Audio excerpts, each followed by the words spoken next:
سبيل الدموع سبيل مريح، تنهدى يا صاحي كي تستريح وبث الدعاء. السلام عليكم ورحمة الله وبركاته. الحمد لله نحمده ونستعينه ونستغفره ونعوذ بالله من شرور أنفسنا ومن سيئات أعمالنا، من يهده الله فلا مضل له ومن يضلل فلا هادي له. أشهد أن لا إله إلا الله وحده لا شريك له، وأشهد أن محمدا عبده ورسوله لا نبي بعده. وقال الله تعالى في القرآن العظيم وهو أصدق القائلين: يا أيها الذين آمنوا ادخلوا في السلم كافة ولا تتبعوا خطوات الشيطان إنه لكم عدو مبين. صدق الله العظيم وبلغ رسوله النبي الحبيب الكريم، ونحن على ذلك من الشاهدين والشاكرين، والحمد لله رب العالمين. وبعد. Hadirin dan hadirat jamaah salat subuh dan pengajian yang dimuliakan Allah, kita sudah memasuki bulan Januari 2025 Miladiyah, sekaligus berdekatan dengan tanggal yang sama di bulan Rajab 1446 Hijriah. Tersisa sekitar 50 hari atau 48-49 hari menjelang masuknya bulan Ramadan, bulan yang paling istimewa untuk umat Islam dan untuk umat manusia secara keseluruhan. Dan alhamdulillah hari ini menjadi pertemuan yang pertama di tahun 2025 Miladiyah. Kajian kita masih terkait dengan aturan, syarat, rukun, dan adab-adab sholat berjamaah. Di awal dulu sebagai madkhal, sebagai pengantar kajian sholat berjamaah, dinyatakan tentang hukum dan perbedaan para pendapat para ulama, bahwa di dalam mazhab Syafi'i, menurut Imam Syafi'i Muhammad bin Idris, berjamaah pada salat fardu hukumnya adalah sunnat muakkad. Dan tentu saja beliau menyampaikan pendapat tersebut berdasarkan dalil dan istidlal. Ini ada dua perkara, dalil dan istidlal. Kita perlu ulang-ulang pernyataan ini karena akhir-akhir ini marak kalangan ustadz-ustadz tertentu yang selalu mengarahkan jamaah setiap kali beribadah harus berdasarkan dalil, tapi lupa untuk bagaimana beristidlal. Dalil itu bisa jadi dalil naqli, bisa jadi dalil aqli, tapi menjadikan dalil sebagai sebuah pedoman juga perlu ilmu. Karena bila hanya memahami dalil berdasarkan terjemahan, sungguh sebahagian besar umat Islam di dunia ini berdosa. Kenapa? Karena salat wajib bukan hanya zuhur, asar, maghrib, isya, dan subuh, tetapi ada satu salat wajib yang kita pandang remeh, yaitu salat witir. Kenapa menjadi berdosa? Inilah berangkat dari tidak adanya istidlal, hanya memahami dalil saja. Sebab di dalam hadis Nabi menyebutkan dengan sharih, al-witru haqqun wajibun ala kulli muslimin. Witir itu adalah hak Allah yang wajib ke atas setiap orang Islam. Jadi kalau memahami sebuah hukum hanya berdasarkan dalil dan tidak mengikuti metode istidlal, sungguh salat witir menjadi wajib. Pertanyaannya, dari semua orang Islam yang salat fardu, berapa persen yang menjaga salat witir setiap malam sebelum tidur atau setelah bangun tidur sebelum subuh? Sangat jarang. Maka kalau sangat jarang, bila yang wajib tidak dikerjakan, tentu saja implikasinya adalah dosa. Sebab dalil di dalam hukum taklifi didefinisikan oleh para ulama, ma yusabu ala fi'lihi wa yu'aqabu ala tarkihi, sesuatu yang bila dikerjakan diberi ganjaran pahala dan bila ditinggalkan menyebabkan terjadinya dosa. Ternyata untuk memahami kedudukan hukum salat witir tidak cukup dengan hadis itu, melainkan dipadu-padankan dengan hadis yang lain ketika seorang A'rabi datang bertemu Nabi di masjid dan minta diajarkan tentang Islam. Akhbirni 'anil Islam.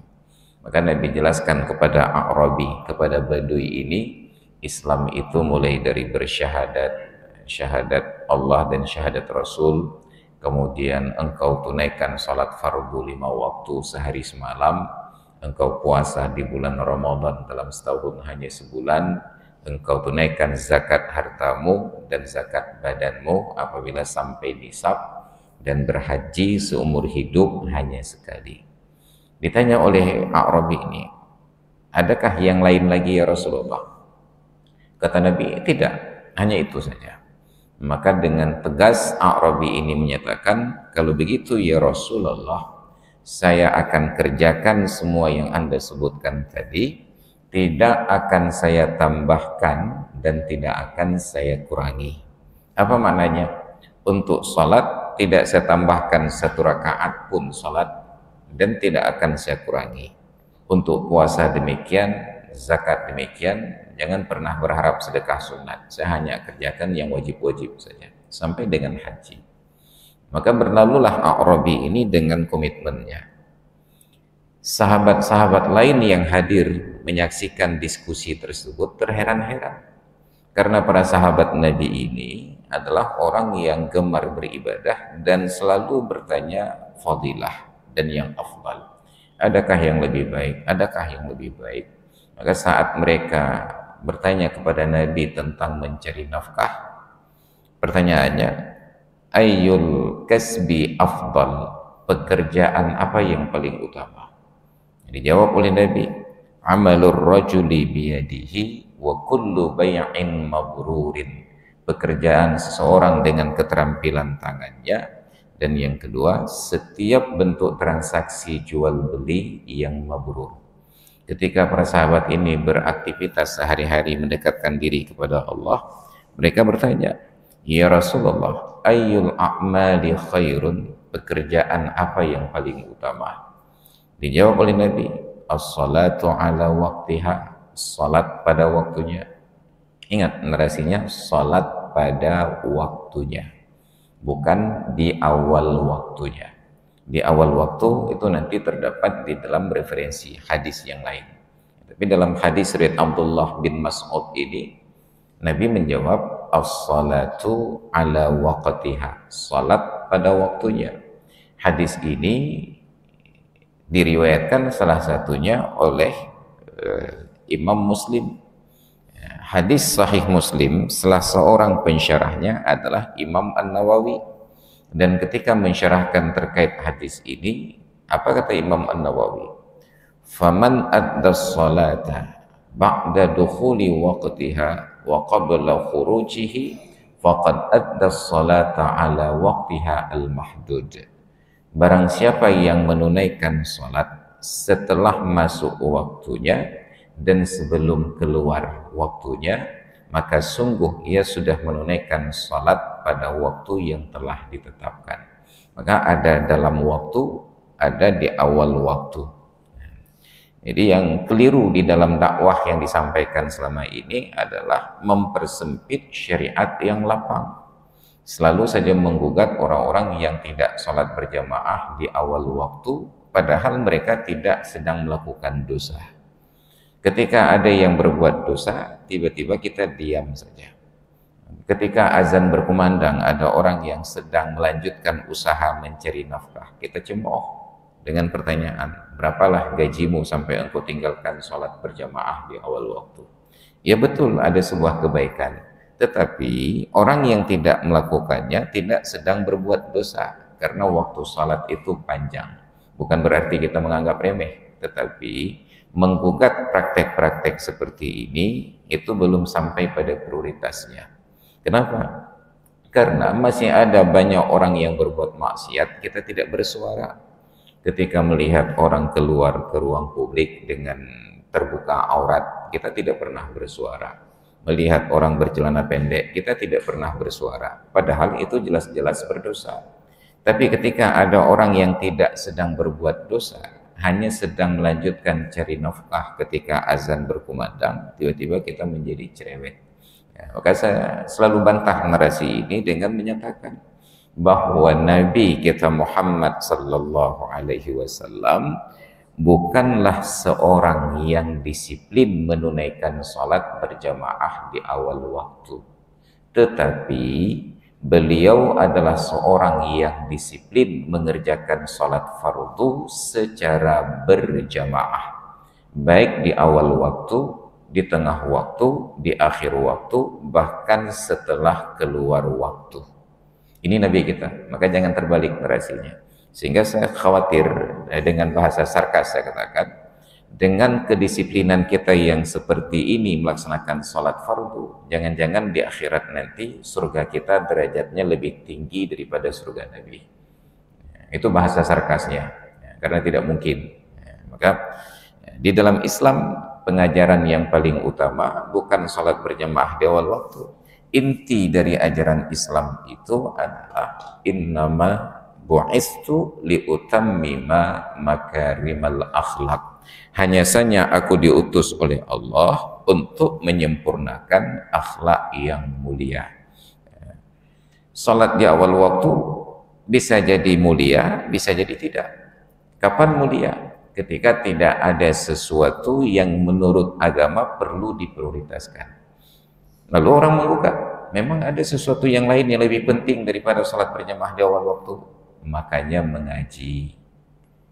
Allah berikan waktu yang lapang supaya kita bisa selesaikan hajat sebelum masuk ke dalam praktik salat. Nanti akan kita temukan keterangannya. Kembali pada A'rabi tadi. Heran para sahabat, mereka bertanya, "Ya Rasulullah, adakah benar pria tersebut?" Maka dijawab oleh Nabi, "Law saddaqa dakhalal jannah." Kalau dia praktekkan seperti yang dia ucapkan, dia kerjakan semua yang aku sebutkan tadi dan tidak dikurangi, tidak ditambahkan, pasti dia masuk surga. Maka ketika menghubungkan hadis A'rabi ini dengan hadis witir tadi, apa kata para ulama? Kalau tidak mengerjakan salat witir dalam kasus A'rabi tadi, dia masuk surga, benar seperti yang dia ucapkan, itu menunjukkan bahwa salat witir bukanlah kewajiban. Karena apabila salat witir adalah wajib dan orang A'rabi ini tidak mengerjakan, tentu dia sedang berbuat maksiat. Tapi ternyata tetap masuk surga, menunjukkan bahwa salat witir hukumnya bukanlah wajib. Tapi Nabi sebutkan wajib, berarti wajib di situ statusnya sunnat muakkad. Makanya dalam bahasa Arab, Al-Quran dan hadis tidak bisa diterjemahkan secara harfiah, perlu pendekatan tafsir. Makanya ada tafsir Quran dan ada tafsir hadis. Karena di dalam Al-Quran, bahkan kata Al-Quran saja yang secara harfiah itu belum tentu Al-Quran artinya, belum tentu mushaf. فَإِذَا قُرِئَ الْقُرْآنُ فَاسْتَمِعُوا لَهُ وَأَنْصِتُوا لَعَلَّكُمْ تُرْحَمُونَ.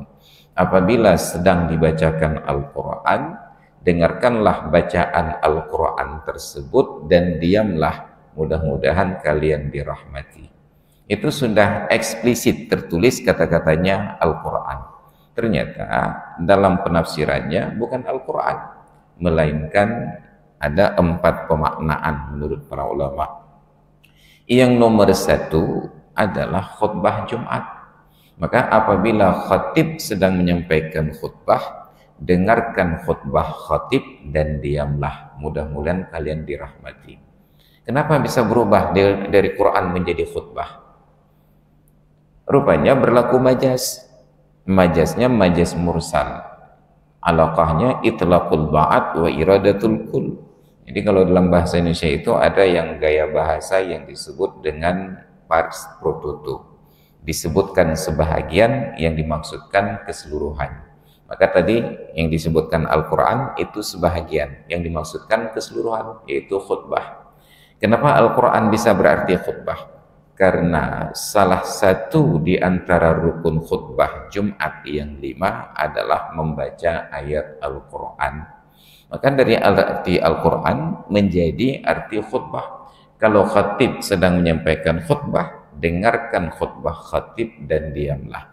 Dan itu disepakati di lintas mazhab. Kalau sedang khutbah tidak boleh berbicara, bahkan tidak boleh beraktivitas yang mengalihkan perhatian dari khatib. Ada arti yang kedua, Quran yang dimaksud bukan tilawah Al-Quran, melainkan bacaan-bacaan yang jihar di dalam sholat. Kalau kalian sedang sholat berjamaah dan imam sedang membaca Al-Quran, bisa jadi Fatihah, bisa jadi surat setelahnya, maka dengarkan bacaan imam dan diamlah. Ada yang maknai ketiga, bukan bacaan di dalam sholat, tapi khusus Fatihah di dalam sholat. Maka dengan pemaknaan tersebut artinya menjadi apabila imam sedang membacakan Fatihah di dalam sholat, dengarkan bacaan Fatihah imam dan diamlah. Hanya wajib diam ketika imam sedang baca Fatihah. Lalu sebagai makmum kapan kita membacanya? Setelah imam selesai dari baca Fatihah. Waladdallin.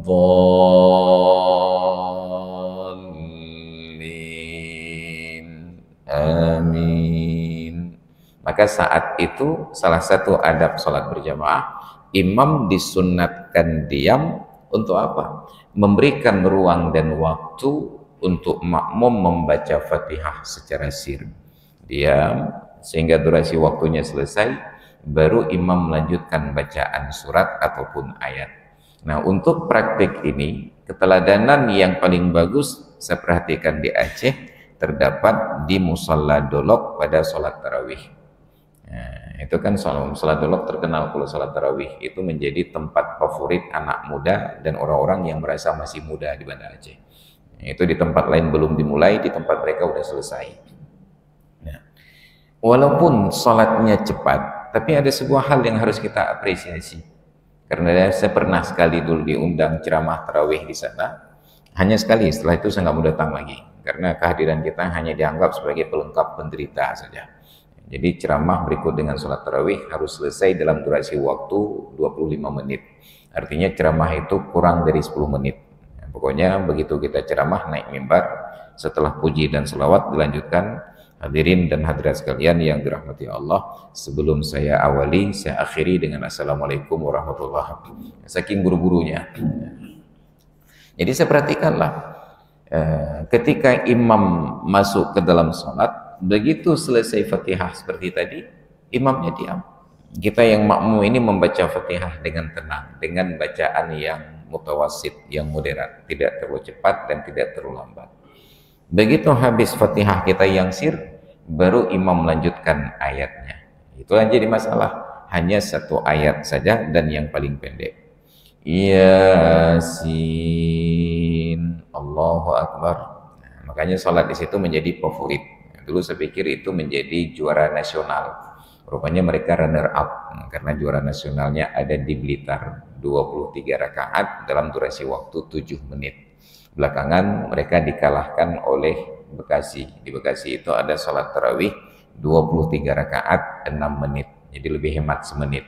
Bayangkan untuk sholat kita hemat-hemat waktu, tapi duduk nongkrong di warung kopi kita sediakan semua waktu. Bayangkan 7 menit 23 rakaat. Jadi kalau 23 dibagi 7 itu rata-rata 1 menit 3 rakaat kecepatannya. Itu mungkin kalau mobil sudah Grand Prix Formula 1 sudah 300 km per jam. Jadi bayangkan 1 menit 3 rakaat. Coba baca Fatihah saja dalam 1 menit 3 kali diulang. Enggak sempat selesai kecuali dibaca dengan wisal, dengan bacaan yang pendek-pendek. Itu belum lagi bacaan-bacaan yang lain, belum rukuk dan belum sujud. Ini nauzubillahnya. Maka ada bacaan Fatihah di dalam salat. Baru pemaknaan yang keempat, apa makna faidza quri'al Qur'an? Yaitu bacaan Al-Qur'an kapanpun dan dimanapun. Maka artinya menjadi bila sedang dibacakan Quran, dengarkan bacaannya dan diamlah. Kalaulah bukan karena persoalan penafsiran tadi, maka sungguh setiap kali menjelang azan 15 menit sebelumnya ada kumandang tilawah Al-Quran dari Masjid Raya Baitur Rahman, itu semua orang yang mendengarkan wajib dengar dan wajib diam. Maka transaksi di Pasar Aceh wajib berhenti. Dan kalau itu hukumnya, yakinlah hanya 2 hari tilawah Al-Quran sebelum azan zuhur berkumandang. Hari yang ketiga semua pedagang di Pasar Aceh akan datang ke masjid mengeroyok orang yang tilawah Al-Quran. Ini gara-gara kamu mengaji, kami nggak bisa cari rezeki.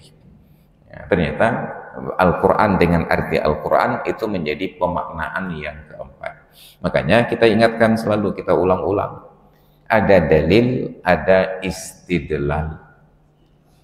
Cara memahami sebuah dalil. Maka tidak boleh ayat dan hadis diterjemahkan secara harfiah. Makanya Al-Quran ada terjemah dan ada tafsir. Selain ada tafsir juga ada takwil. Nah, celakanya sebahagian dari ustadz-ustadz yang sekarang ini tidak mau takwil Al-Quran. Mereka menganggap bahwa mentakwilkan Al-Quran itu sebagai bid'ah. Celakanya pula mereka yang membid'ahkan takwil justru mentakwilkan kata takwil di dalam bahasa Arab. Maka ketika bertemu dengan orang-orang yang mengaku salafi ini, nggak boleh takwil Al-Quran, kita tanya, kalau memang mentakwilkan ayat Al-Quran, mentakwilkan hadis itu adalah bid'ah, dan bid'ah menurut kalian berdosa dan masuk neraka, lalu kenapa Nabi ketika bertemu Abdullah bin Abbas bin Abdul Muttalib mendoakan Allahumma faqihhu fiddin wa 'allimhu ta'wil. Ya Allah, fahamkan dia dalam urusan agama dan ajarkan takwil kepadanya. Kalau memang takwil tidak boleh, kenapa Nabi mendoakan supaya Abdullah bin Abbas mempunyai kemampuan untuk mentakwilkan? Apa jawaban mereka? Oh, takwil di situ itu artinya tafsir. Bayangkan, mereka melarang takwil kecuali takwil itu sendiri yang boleh ditakwil. Yang lain tidak boleh ditakwilkan kecuali kalimat takwil itu sendiri yang boleh ditakwilkan. Ini inkonsistensinya kaum salafi. Makanya salafi itu singkatan dari salah fikir. Ya, karena nggak ada salafi yang hidup di abad ke-20. Salafi itu sudah selesai pada abad ketiga Hijriah. Yang sekarang yang ada hanya orang-orang yang mengaku salafi. Nah, jadi ini tentang pemahaman dalil. Makanya Imam Syafi'i katakan salat berjamaah pada salat fardu 5 waktu hukumnya adalah sunnat muakkad. Dalilnya kata beliau adalah hadis Nabi, salatul jama'ati afdalu min salatil fadhi bi 27 darajatan. Salat berjamaah lebih utama daripada salat sendiri berbanding 27 derajat. Dari mana pemahamannya?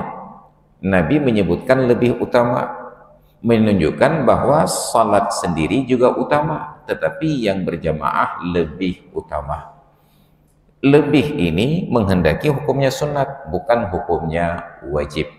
Itu menurut Imam Syafi'i. Tetapi oleh Imam Nawawi, salah seorang mujtahid besar di dalam mazhab Syafi'i, menyatakan bahwa berjamaah pada salat fardu bukan sunat, melainkan fardu kifayah. Kenapa? Ada hadis yang lain lagi. Tidaklah berkumpul satu golongan umat di sebuah kampung yang di sana tidak dilaksanakan sholat berjamaah kecuali istahwadha alaihimus syayatin, Allah akan berikan kekuasaan syaitan ke atas mereka. Maka disimpulkanlah sebagai fardu kifayah. Dan yang perlu kita pertegas lagi, akhir-akhir ini orang banyak menyimpang dari pemaknaan. Kita mau kemana? Mau ke masjid. Kenapa? Salat di masjid. Oh, saya salat di rumah saja. Ke masjid saja. Kenapa harus ke masjid? Untuk mendapatkan fadilah 27 derajat. Ini harus kita jelaskan dulu bahwa fadilah 27 derajat bukan karena salatnya di masjid. Fadilah 27 derajat itu karena salatnya berjamaah. Jadi sekalipun di masjid kalau tidak berjamaah tidak dapat 27. Tapi bila sudah berjamaah walaupun bukan di masjid tetap fadilahnya 27. Maka datang ke masjid bukan karena 27. Datang ke masjid sebab ada fadilah yang berbeda yang dipromosi oleh Nabi dalam ungkapan beliau, wa kasratul khuta ilal masajid, dan memperbanyak langkah menuju masjid. Memperbanyak langkah itu tidak diartikan secara harfiah. Sekarang banyak orang yang memahami hadis ini memperbanyak langkah. Ketika akan sholat, dia berangkat menuju masjid yang jauh. Tinggal di Nesu, sholat subuhnya ke Luqngah. Untuk apa ke Luqngah? Memperbanyak langkah ke masjid. Padahal masih bisa digugat. Anda ke Luqngah pun tidak melangkah, sebab hanya roda yang berputar. Maka wa kasratul khuta ilal masajid bukan pergi ke masjid yang jauh, tetapi berulang-ulang datang ke masjid dengan sendirinya langkah menjadi banyak. Itu fadilah yang berbeda dari fadilah 27 derajat. Maka jangan kita salahkan dalam memahami hadis. Karena itu pula di Arab mereka ketika tuntutan pekerjaan membatasi waktu untuk berjalan menuju masjid, mereka tetap menjaga sholat berjamaah di tempat usahanya. Pegawai tidak perlu keluar dari kantor menuju masjid untuk berjamaah. Begitu tiba waktu sholat, setelah seorang di antara mereka berdiri di koridor kantor kumandangkan azan, yang lain gelar tikar di koridornya, yang lainnya berwudu, lalu mereka sholat berjamaah, tidak keluar. Maka di Arab tidak ada kantor yang punya masjid, tapi semua kantor sholatnya berjamaah. Beda dengan di Indonesia, semua kantor ada masjid, yang tidak ada cuma jamaahnya saja. Pokoknya semangat kita adalah membangun masjid, bukan membangun jamaah. Maka itu yang harus kita luruskan. Bangunlah jamaah, jangan bangun masjid. Ya karena yang diapresiasi adalah berjamaah, walaupun bukan di masjid, daripada ke masjid tetapi tidak berjamaah. Ya, baru kita masuk dalam lanjutan kajian. Wa yusannu li imamin wa munfaridin intidharu dakhili mahallis salati muridan al-iqtida'a bihi fir ruku' wat tashahhudul akhiri lillahi ta'ala bila tatwilin wa tamyizin bainad dakhilin. Dan disunnatkan kepada imam dan kepada orang yang sedang sholat sendiri. Boleh jadi statusnya imam, boleh jadi sholat sendiri. Apa yang disunatkan? Intidharu dakhili mahallis sholat, menanti orang yang sedang masuk ke tempat sholat. Tidak disebut masjid, karena belum tentu kita sholatnya di masjid. Boleh jadi sholatnya di rumah, boleh jadi sholatnya di balai, boleh jadi sholatnya di menasah, di musalla, dan di tempat-tempat yang lain. Kita sedang sholat, apakah sebagai imam karena berjamaah, atau sholat sendiri, lalu terasa ada orang yang masuk, mungkin karena decit pintu atau gerak langkahnya. Ketika mengetahui ada yang masuk, sunat menanti mereka, apabila muridan al-iqtida'a bihi, berkeinginan untuk mengikut imam dengannya. Di mana dinanti? Fir ruku'i, ketika sedang rukuk, dan yang kedua wat tasyahhudil akhir, dan ketika sedang duduk tasyahud akhir. Sebagai imam, saya sedang dalam posisi rukuk, tiba-tiba terdengar bunyi pintu, ada orang masuk. Ini tentu orang masuk mau salat berjamaah. Maka saya perpanjang sedikit bacaan tasbih ketika rukuk untuk memberikan peluang kepada orang baru masuk agar sempat takbiratul ihram dan segera rukuk. Kenapa ketika posisi rukuk? Karena apabila imam masih rukuk, makmumnya masuk dan takbiratul ihram langsung rukuk, makmum itu dapatkan 1 rakaat. Maka sunat menanti diperpanjang sedikit. Dan yang kedua, di mana sunat menanti? Pada tasyahud akhir.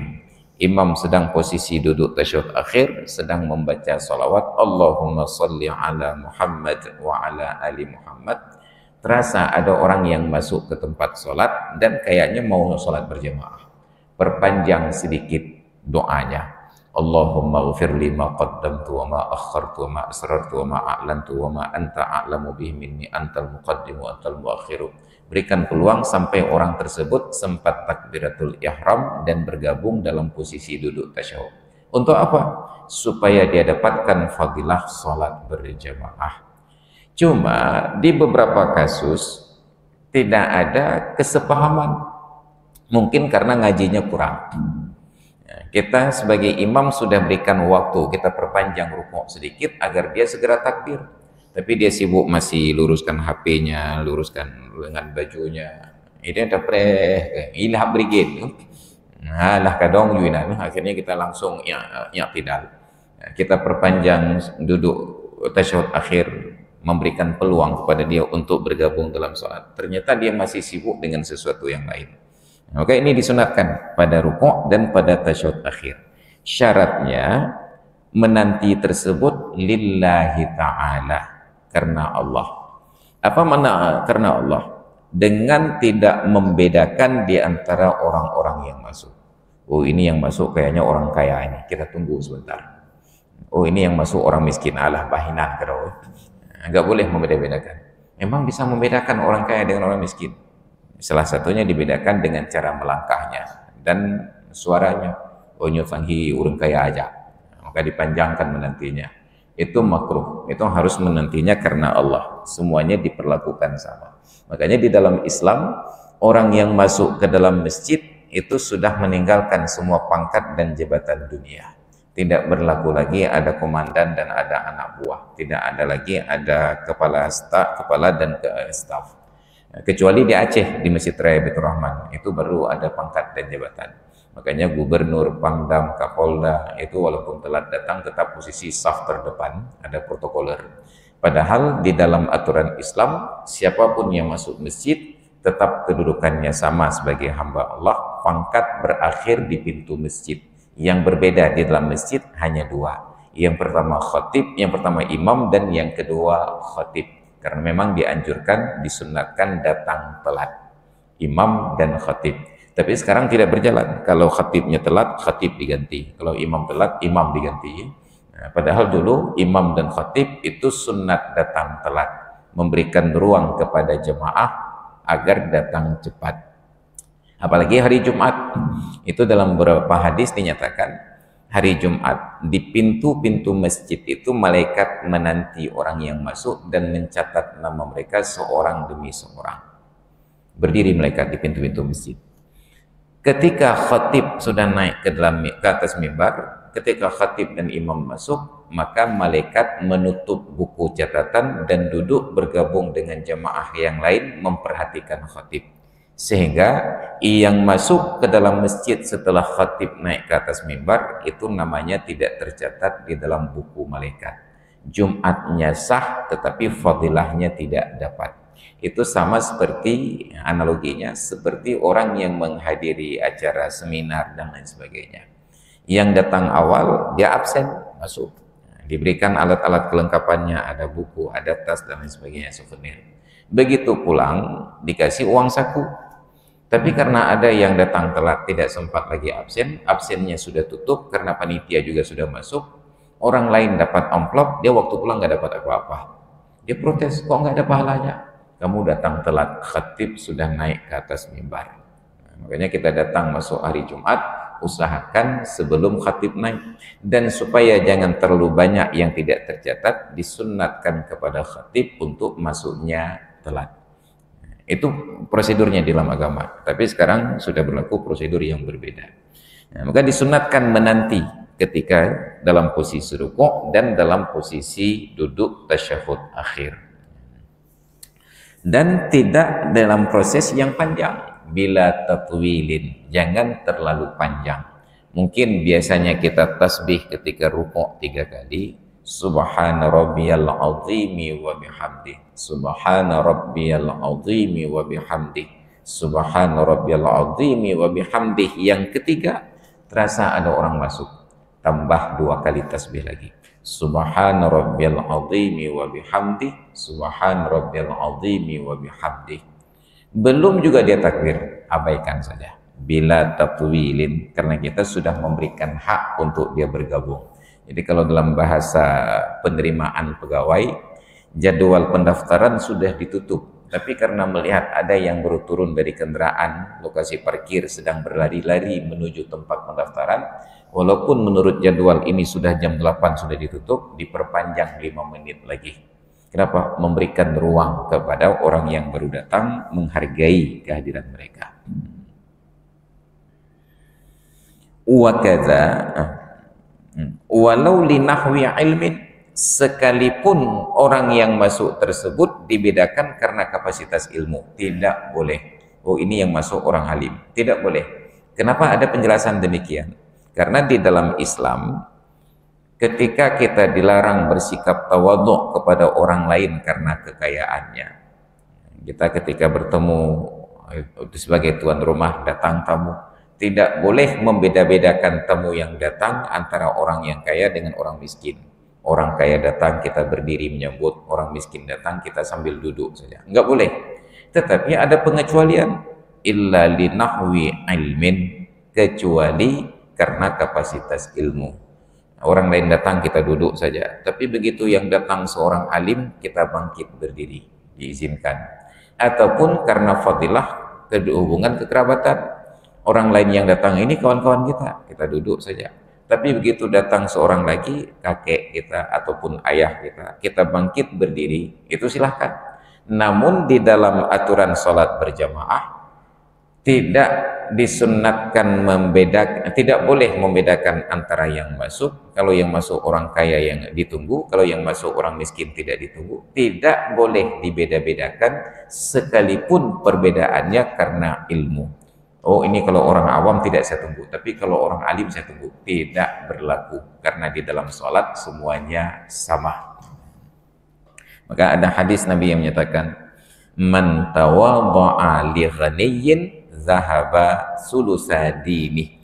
Barang siapa yang bersikap tawadhu', merendahkan diri kepada seorang yang kaya karena kekayaannya, maka hilanglah 2/3 agamanya. Tapi kalau merendahkan diri kepada seorang karena fadilah tertentu, bukan karena faktor dunia, karena umur lebih tua, karena kedudukan dalam sosial masyarakat dianggap sebagai orang yang terhormat, tokoh masyarakat, karena barangkali dalam ilmu lebih utama, maka disunatkan memuliakan dia karena faktor tersebut.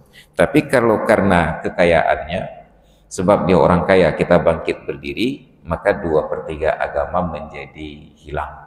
Makanya biasakan dalam pergaulan jangan pernah membedakan persahabatan karena ada yang kaya dan ada yang miskin, sama saja. Wa kadza fi sajdati tsaniyati liyalhaqa muwafiqun takhallafa li itmami fatihatin. Dan demikian pula disunnatkan menanti pada sujud yang kedua. Untuk apa fadilah sujud yang kedua ini? Agar dihubungi oleh seorang muwafiq. Apa makna muwafiq? Muwafiq ini kebalikan daripada masbuk. Kalau masbuk, dia tidak sempat menyelesaikan Fatihah saja ketika imam sedang berdiri. Sedangkan muwafiq sebaliknya. Sebenarnya kalau dia baca Fatihah, selesai sebelum imam rukuk. Tetapi tidak ia baca karena sebuah uzur. Bisa jadi lupa ataupun karena faktor-faktor yang lain. Mana contoh lupa?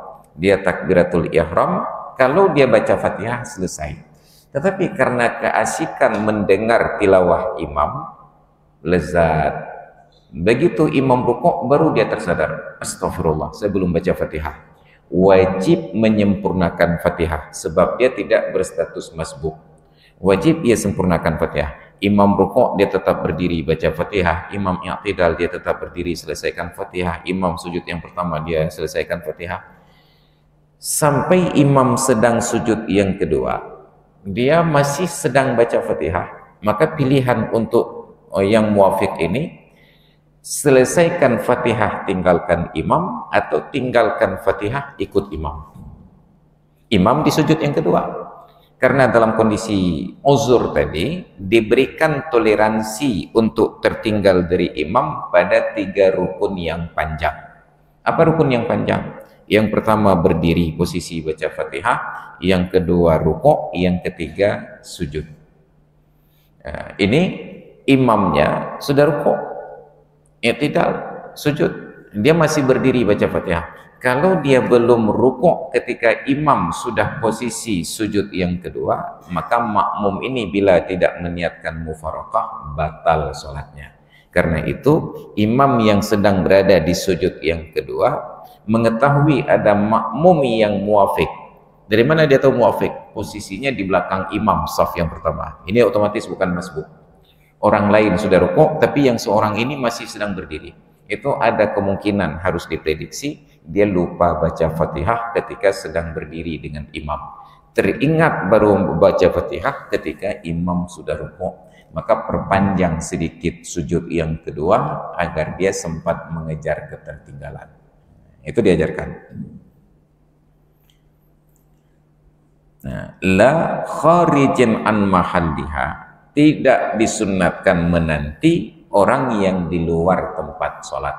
Kita sedang sholat, posisi ruku atau posisi duduk tasyahud akhir, mendengar ada orang sedang berwudu di sana, di luar tempat sholat, tidak sunat dinanti. Siapa yang dinanti? Dakhili mahallis sholati, orang yang sedang masuk ke tempat sholat. Dia sudah buka pintu, sedang menuju kemari, tunggu. Tapi kalau sedang berwudu di sana, jangan ditunggu. Apalagi baru turun dari kendaraan. Wa in saghural masjidu, untuk orang yang di luar ini, sekalipun masjidnya kecil, tidak sunat ditunggu. Tapi untuk orang yang sedang masuk, walaupun masjidnya luas, diberikan ruang sedikit, ditunggu. Wala dakhilin ya'taddul bata'a, dan tidak pula disunatkan menunggu orang yang masuk masjid tapi kebiasaannya lambat. Sudah 1 kali 2 kali kita sholat berjamaah, kita berikan ruang supaya dia sempat takbir, tapi sibuk saja lipat-lipat dengan baju.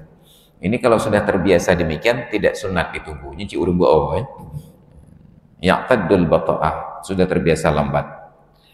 Wa ta'khiril ihrami ila ruku', dan tidak pula sunat menanti orang yang sudah terbiasa berjamaah menunda-nunda takbiratul ihram sampai imamnya ruku'.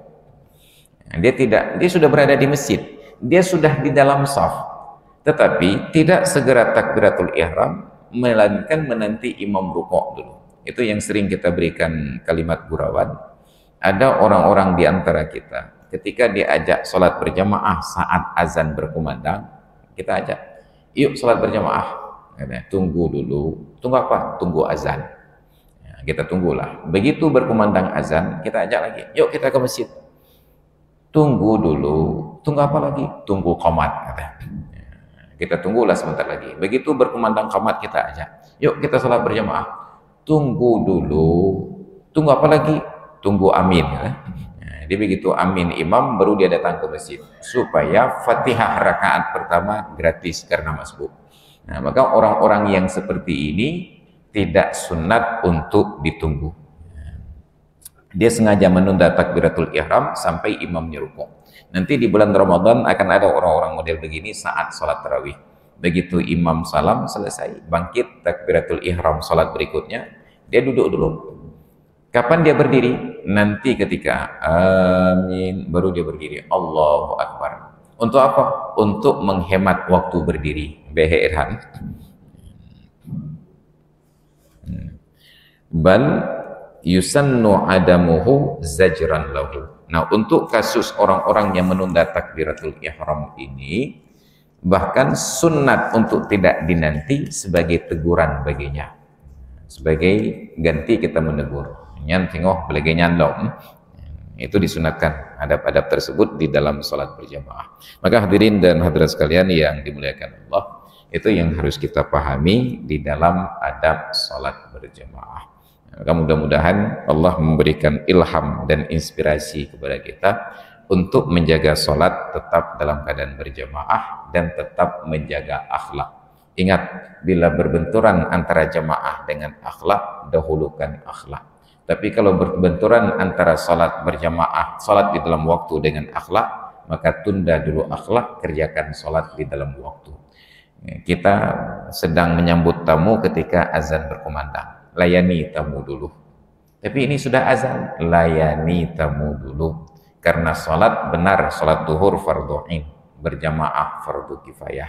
Tetapi di awal waktu sunat, sedangkan memuliakan tamu wajib sepanjang waktu. Layani dulu. Oh, silakan masuk dulu, Pak. Suguhkan minuman, ajak lu berbicara. Ketika tamunya sudah merasa nyaman, jangan langsung ditinggalkan. Walaupun kita pamit, ini Pak minta maaf saya tinggal Bapak dulu sebentar di sini karena saya mau berjamaah ke masjid. Jangan tinggalkan tamu sendiri. Kalau memang ingin berjamaah juga ke masjid, cari kawan atau kerabat yang lain untuk mendampingi tamu dulu sebentar. Panggil anak, panggil kerabat. Nak, coba kemari dulu sebentar. Tolong duduk dengan Bapak ini dulu sebentar. Ayah mau salat berjamaah ke masjid. Jangan tinggalkan tamu sendiri, karena itu melanggar syariat. Apa syariatnya? Wajib memuliakan tamu. Tapi saya mau berjamaah Pak Ustaz. Anda tidak berjamaah di awal waktu tidak berdosa. Tapi demi mengejar jamaah di awal waktu, membiarkan tamu seorang diri, Anda berdosa. Ini yang tidak pernah disampaikan di dalam kajian. Makanya saya sedih bercampur kesal ketika ada warung-warung di Banda Aceh ini, warung kopi, warung nasi, saat kita datang ingin mendapatkan suguhan makanan dan minuman, tiba-tiba berkumandang azan, mereka menyelonong saja hilang dari warung menuju masjid. Duduk, udah lagi rumpah, makan tidak disuguhkan, permisi, nggak ada tuan yang punya tempat. Ini orang yang berjamaah yang nggak ada akhlak. Apa salahnya berinteraksi dulu dengan pelanggan? Ini bukan tentang Anda ingin dapat rezeki lebih banyak, tapi ini tentang ajaran Islam. Orang yang datang ke tempat Anda adalah tamu yang harus dimuliakan. Tanya dulu, Pak, minta maaf Pak, Bapak buru-buru enggak? Kenapa Pak? Kalau Bapak buru-buru, kami hidangkan sekarang. Tapi kalau Bapak tidak buru-buru, duduk santai dulu sebentar, karena kami mau berjamaah ke masjid. Kan enak bahasanya. Nyomain jaklung menang-menang. Jadi tidak beradab ketika menjaga syariat. Maka ingat, Nabi tidak marah kepada orang yang tidak berjamaah di awal waktu. Tapi Nabi akan marah kepada orang yang mengabaikan memuliakan tamu karena mengejar sholat berjamaah. Akhlak itu yang lebih dahulu. Jadi jangan pernah tinggalkan tamu sendiri. Itulah yang dulu saya sering ceritakan. Saya dalam perjalanan pulang dari Aceh Selatan menuju Banda Aceh, singgah di Aceh Barat, di Melabuh. Ternyata ada seorang kerabat yang sedang ada kenduri. Karena memang akrab, saya singgah ke tempatnya. Saya turun dari mobil ketika azan asar berkumandang. Saya dan istri sudah selesai sholat asar, jamak takdim. Singgahlah ke rumah tersebut. Saya masuk ke rumah itu, masih ada banyak jemaah laki-laki yang sedang kumpul. Begitu saya masuk jabat tangan, semua mereka keluar termasuk tuan rumah menuju masjid untuk berjamaah. Istri saya ke belakang, gabung dengan yang perempuan. Saya duduk sendiri di depan, lagi mikir. Kita memang dari Cokil, terduduklah saya di situ sendiri. Untunglah ada HP yang menemani. 5 menit, 10 menit, 15 menit, 20 menit. Ketika durasi waktu silaturahmi saya rasa cukup, maka saya WA istri, saya ajak pulang. Sampai saya ke pintu mobil, baru jemaah laki-laki itu terlihat pulang dari masjid. Apa yang terjadi? Saya paham mereka sholat berjamaah di awal waktu, tapi rasa kecewa di dalam hati saya tidak terbantahkan sampai terpasang sebuah tekad, ya Allah Tuhanku, rumahnya mati aku ngujali. Putus silaturahmi gara-gara lupa untuk memahami bagaimana aulawiyat, skala prioritas. Maka ketika datang tamu, muliakan dulu tamunya, baru kita sholat berjamaah. Oh, ini tamunya, kalau kita tunggu nanti bubar jamaah di masjid, ajak tamunya berjamaah di rumah. Oh, tamunya sudah selesai sholat zuhur berjamaah, jamaah takdim. Kalau begitu tinggal Anda berjamaah berdua dengan istri di rumah. Istri sedang menstruasi, cari istri kedua. Ya. Kenapa? Karena ada aturan-aturan aulawiyat, skala prioritas yang harus dijaga. Maka masyarakat kita sekarang disuguhkan Islam hanya satu versi saja, yaitu Islam yang sholat berjamaah di awal waktu. Lupa tentang Islam yang mengajarkan akhlakul karimah. Maka hadirin dan hadirat sekalian yang dimuliakan Allah, itu yang harus menjadi catatan dan perhatian bagi kita. Bukan berarti kita meremehkan sholat berjamaah di awal waktu, tetapi ada aulawiyat, skala prioritas yang harus kita jaga. Wallahu a'lam bis-shawab wa ilaihil marji'un wal ma'ab. Baik, tapi ini sudah jam 7 kurang 15. Walaupun hari ini Sabtu, kita yang pekerja PNS ASN libur, tetapi masih ada tugas eselon 1 yang harus diantar ke sekolah. Maka kita padakan kajian sampai di sini. Insya Allah kita bertemu lagi di kajian bulan yang akan datang di bulan Sya'ban insya Allah. Wallahu a'lam bis-shawab wa ilaihil marji'un wal ma'ab. Hadanallahu wa iyyakum ajma'in. Assalamualaikum warahmatullahi wabarakatuh.